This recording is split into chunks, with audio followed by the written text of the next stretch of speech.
नवरात्रा के मैया जी की कहानी लगभग 3000 अक्षरों में बिना गिनती के बहुत समय पहले की बात है, जब धरती पर अधर्म और पाप बढ़ने लगे थे। राक्षस अत्याचार कर रहे थे और देवता भी उनसे परेशान हो गए थे। उन राक्षसों में सबसे बलशाली था महिषासुर, जो आधा असुर और आधा भैंसा था। उसने कठिन तपस्या कर ब्रह्मा जी से वरदान प्राप्त कर लिया था कि कोई भी देवता, दानव या पुरुष उसे मार नहीं सकता। उस वरदान के कारण वह और भी अहंकारी हो गया और तीनों लोकों पर कब्जा कर लिया। इंद्रलोक पर हमला करके उसने देवताओं को स्वर्ग से भगा दिया। सभी देवता ब्रह्मा, विष्णु और महेश के पास पहुंचे और उनसे अपनी पीड़ा कही। तब त्रिदेवों ने अपने अपने तेज को एकत्रित किया और वह तेज एक दिव्य शक्ति में परिवर्तित हुआ, माँ दुर्गा। उनके चेहरे में शिव का तेज था, वक्ष में विष्णु का और चरणों में ब्रह्मा का। सभी देवताओं ने उन्हें अपने अपने अस्त्र शस्त्र दिए। माँ दुर्गा शेर पर सवार होकर महिषासुर से युद्ध करने निकली। यह युद्ध 9 दिनों तक चला। पहले दिन माँ शैलपुत्री के रूप में प्रकट हुईं, फिर दूसरे दिन ब्रह्मचारिणी, फिर चंद्रघंटा, कुष्मांडा, स्कंदमाता, कात्यायनी, कालरात्रि, महागौरी और 9वें दिन सिद्धिदात्री के रूप में पूजी गईं। इन 9 रूपों में माँ ने अधर्म का नाश किया। महिषासुर अनेक रूप धारण करता रहा, कभी भैंसे का, कभी मनुष्य का, कभी हाथी का, लेकिन माँ दुर्गा ने उसे हर बार पराजित किया। अंत में जब वह भैंसे का रूप लेकर युद्ध कर रहा था, माँ ने त्रिशूल से उसका वध किया। महिषासुर का अंत होते ही देवताओं को उनका स्थान वापस मिला और धरती पर धर्म की स्थापना हुई। इसी विजय के उपलक्ष्य में नवरात्रा मनाया जाता है। 9 रातें, जब माँ दुर्गा के 9 रूपों की पूजा होती है। भक्त उपवास रखते हैं, गरबा और डांडिया करते हैं और माँ की आराधना करते हैं। 10वें दिन विजयादशमी के रूप में बुराई पर अच्छाई की जीत का पर्व मनाया जाता है।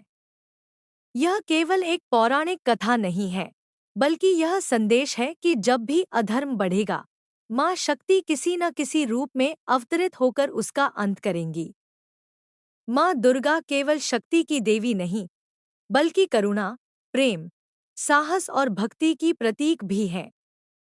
नवरात्रा हमें सिखाता है कि हम भी अपने भीतर की बुराइयों जैसे क्रोध, अहंकार, आलस्य, मोह, लोभ आदि से 9 दिनों में लड़ सकते हैं।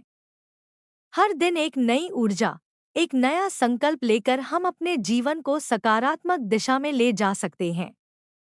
इसलिए नवरात्रा का पर्व केवल एक धार्मिक उत्सव नहीं, आत्मिक जागरण का भी समय है। माँ की कृपा से हर भक्त को शक्ति मिले, यही प्रार्थना है। जय माता दीनवरात्रा के मैया जी की कहानी। आगे की कथा। महिषासुर का वध होने के बाद धरती पर शांति लौट आई। देवताओं ने माँ दुर्गा की जय जयकार की और आकाश से फूलों की वर्षा होने लगी। लेकिन माँ का रूप अब भी तेज से जलता हुआ था। उनके शरीर से दिव्य प्रकाश चारों ओर फैल रहा था और उनका रौद्र रूप अब भी शांत नहीं हुआ था। देवताओं ने माँ से प्रार्थना की कि वे अपना रौद्र रूप त्याग दें और पृथ्वी पर कृपा बनाए रखें। माँ मुस्काईं और कहा, हे देवगण, जब जब पृथ्वी पर अधर्म फैलेगा, जब भी स्त्रियों का अपमान होगा, जब भी सत्य को दबाया जाएगा, मैं किसी न किसी रूप में अवतरित होकर धर्म की रक्षा करूंगी। इसके बाद माँ ने एक रहस्य बताया जो कम लोग जानते हैं। माँ की भविष्यवाणी। माँ ने कहा कि भविष्य में कलयुग आएगा। कलयुग में मनुष्य लोभ, मोह, क्रोध और अहंकार में डूब जाएगा। धर्म क्षीण होगा और पाप बढ़ेंगे। लेकिन उसी समय माँ के भक्त भक्ति के बल पर भी चमत्कार कर सकेंगे।